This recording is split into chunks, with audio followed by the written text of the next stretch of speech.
This is trailblazing.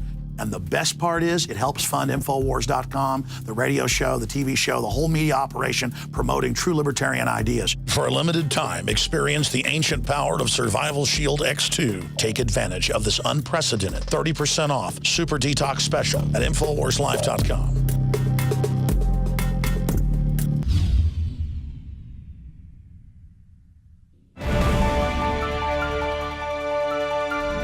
Welcome back. Now, our guest tonight is Aaron Klein of WND.com. He was a guest on the Alex Jones radio show yesterday where he talked about his research showing that the U.S. had secretly trained ISIS. Now, he first reported about this in 2012. It's now been corroborated by multiple media sources, and now ISIS is a very big deal. This is a pattern that we've seen for a long time. We're also going to talk to him about the article that he first revealed on the radio show yesterday that went up yesterday about the capture of the ringleader, supposedly ringleader of Benghazi. Now, of course, the Washington Post makes a big deal about how they got this exclusively. They talk about him being the ringleader, how it was a secret raid, and they swooped in and took him away very quickly. But if you go back again to 2012, you see the New York Times, and a headline says, "Suspect in Libya attack in plain sight," and scoffs at the U.S. They say Mr. Abu Khatalah's defiance, he says no authorities even questioned him about the attack, he said, and he has no plans to go into hiding. So there you go. Here's a guy who's been holding court with CNN, with Reuters, with the New York Times, with every mainstream media outlet for a couple of years. And now we're supposed to believe that this guy has suddenly a huge victory for Obama in the war on terror.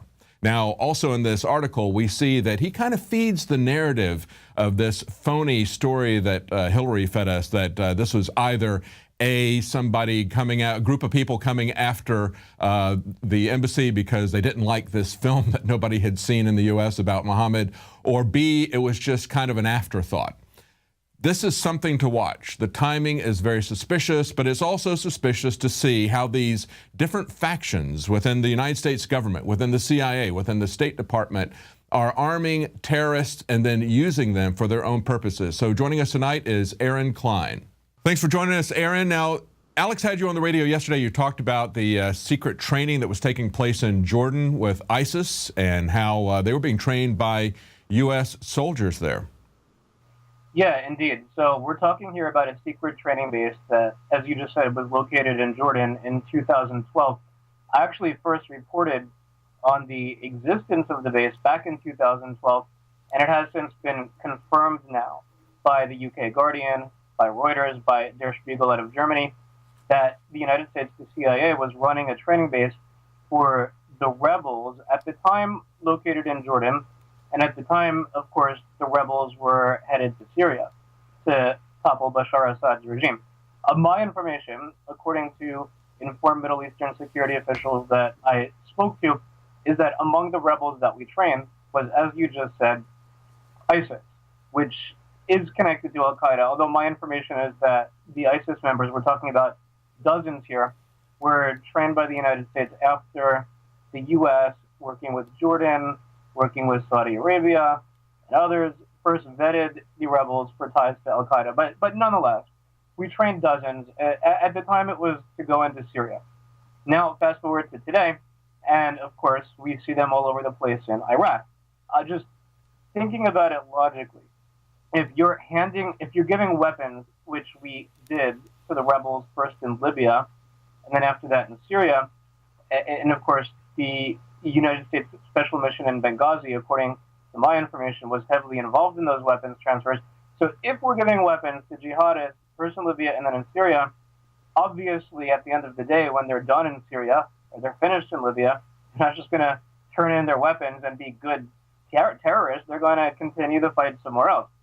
And of course, we've heard this narrative from others like McCain saying, oh, we've vetted these guys in Syria. They're not Al-Qaeda jihadists. They're good guys. And yet, it's not fooling anybody. We see people on both the left and the right, Democrats and Republicans, Dennis Kucinich, Ted Cruz, saying, you're trying to set us up in Syria to be Al-Qaeda's Air Force. You know, first of all, this isn't, and McCain has to understand this isn't a color war. It's not like if you're either a member of Al-Qaeda and you're not, and then if you're not, you're good and we can arm you and train you and you're like a rebel without a cause. No, these rebels, whether they're directly associated with Al Qaeda or not, they all have the same goal, and that is an Islamic caliphate. That is Islam to trump everybody. So what we need to understand, first of all, is that we, the United States, and then also the Saudis, are playing with fire in a major, major way. These are, yes, they're 5th century throwbacks in their mentality, but we're giving them 21st century weapons, including manpads, first looted from Gaddafi's reserves in Libya when we failed to protect them, they say. And then we actually did give, according to my information, some of the Syrian rebels anti-aircraft missiles as well. So now these missiles threaten the United States. But bringing us to Iraq, it's very interesting. I know that the logic here is that, okay, if the U.S. trained and armed the rebels in Libya, and then the rebels were the ones, Al-Qaeda, or whoever they are, toppled the Gaddafi regime, and then we did the same thing in Syria. So therefore, if we see the rebels fighting now in Iraq, we, the United States, must be behind it. I don't know. I think that actually this could be the Saudis, first, our partner in all of this. They helped get the weapons to the rebels in Libya and then in Syria. But then we, Syria, Iran's partner, suddenly we abandoned, the United States abandoned the insurgency, the coordination of arms with the Saudis after this rapprochement with Iran. In other words, Obama seems to want to orient the United States toward the Iranian axis for whatever reason. And so this, it could very well be, and according to my sources, this is the case, the Saudis now are desperate. They're backed into a corner. So what do? Since they can play the same game that other countries, including the United States, did, and that is call up ISIS again, call up the rebels, and this time fill the void in Syria. But interestingly, my information is that Obama called for Iran, the Iranian Revolutionary Guards. It was actually the Obama administration that opened the door for them by calling the Iraqi government and then demanding, actually, that the Iraqi government allow Iran forces into Iraq. So whether the Saudis started this in Iraq or not, it's playing to the cards of Iran in a major way. Yeah, and it's kind of hard to tell in many cases where the Saudis end and where the CIA begins. You know, I remember Henry Kissinger famously saying, "We have no permanent allies, only permanent interests." And I think really the interest of the military-industrial complex is to try to keep everybody fighting amongst themselves, especially in the Middle East, as long as they can keep all these different groups. And I think Americans tend to think of the Muslims as kind of this monolithic group, but we don't realize in many cases how divided they are with these religious denominations and different sects, how they got the Sunnis and the Shias and the Wahhabi version of it, and how they're pushing each other, and how that's all tied together into the politics and the regimes of the area. But we've seen the United States pushing this over and over again, feeding this, training this, supplying this. Let's go back to Benghazi and this article that you broke yesterday on the Alex Jones radio show and is up now on WND.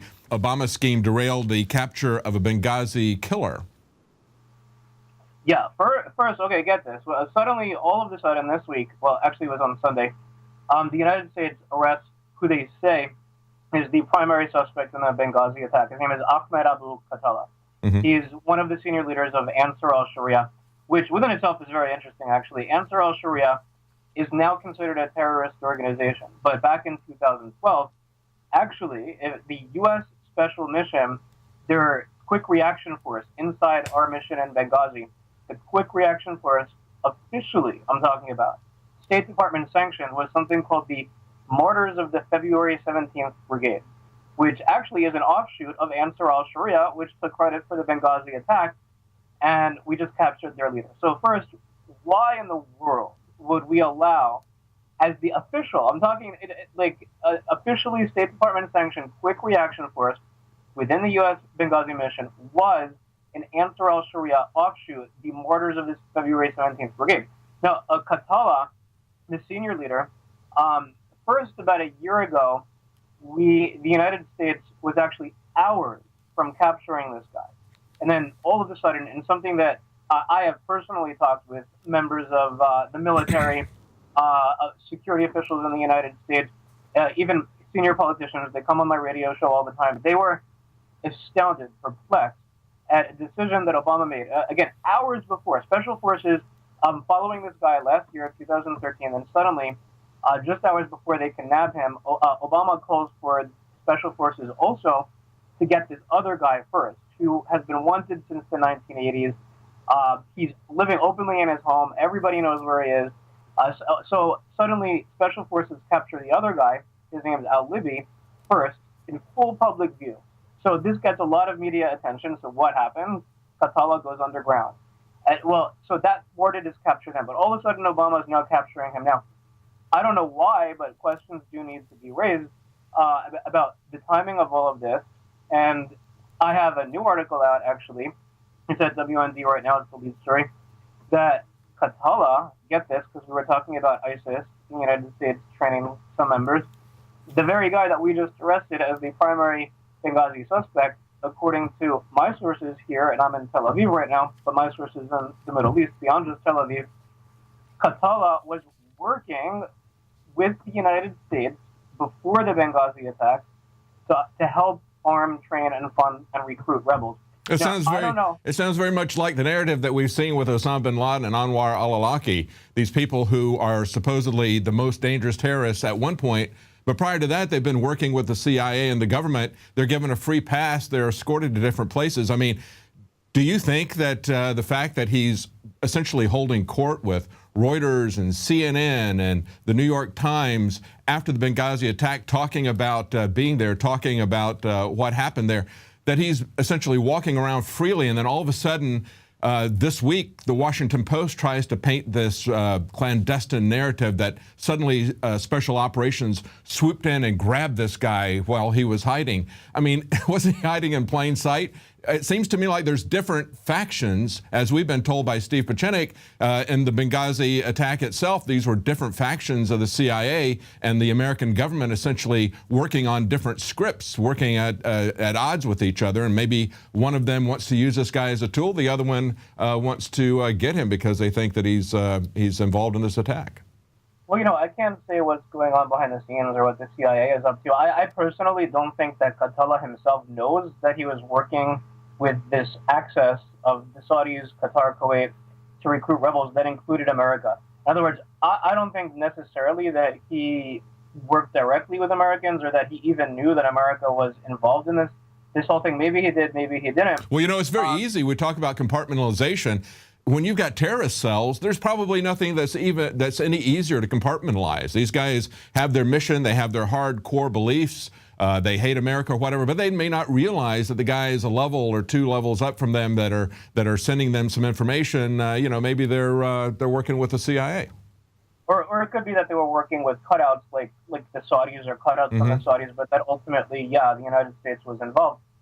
Very interesting, but we're playing with fire here. Look at Jordan, 2012, allowed this training base. Actually now, ISIS is threatening to behead the king of Jordan because he's a usurper. They believe he's anti-Islam. Look at the Saudis now funding ISIS. Actually, very dangerous for them at the end of the day because ISIS also sees the kingdom of Saudi Arabia as usurpers of the Islamic caliphate and of Islamic land.